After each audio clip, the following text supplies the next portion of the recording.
আসসালামু আলাইকুম ভিউয়ার্স, আশা করি সকলেই ভালো আছেন। এই যে পরিস্থিতি দেখতে পাচ্ছেন, এটি হচ্ছে মুসাফুরের একটি অংশ।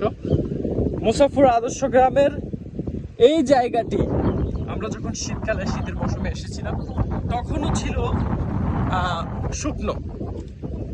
এখন বর্ষা মৌসুম আর যেই ঘূর্ণিঝড়ের যে তাণ্ডবটি চলছে আপনারা দেখতে পাচ্ছেন, বিভিন্ন জায়গা প্লাবিত হয়ে যাচ্ছে। এই যে জায়গাগুলো দেখতে পাচ্ছেন নদীর সাথে একেবারে মিলেমিশে একাকার হয়ে গেছে, প্লাবন হয়ে গেছে এবং গ্রামের ঘরবাড়িগুলোর ভিতরে ঢুকে যাচ্ছে। দিনকে দিন পানি বৃদ্ধি পাচ্ছে।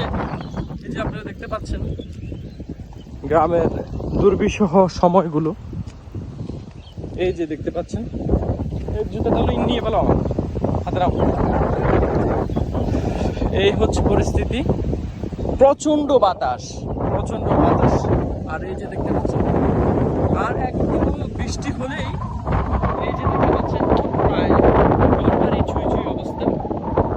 আর একটু বৃষ্টি হলেই ঘরবাড়িগুলো ডুবে যাবে। এই যে দেখতে পাচ্ছি।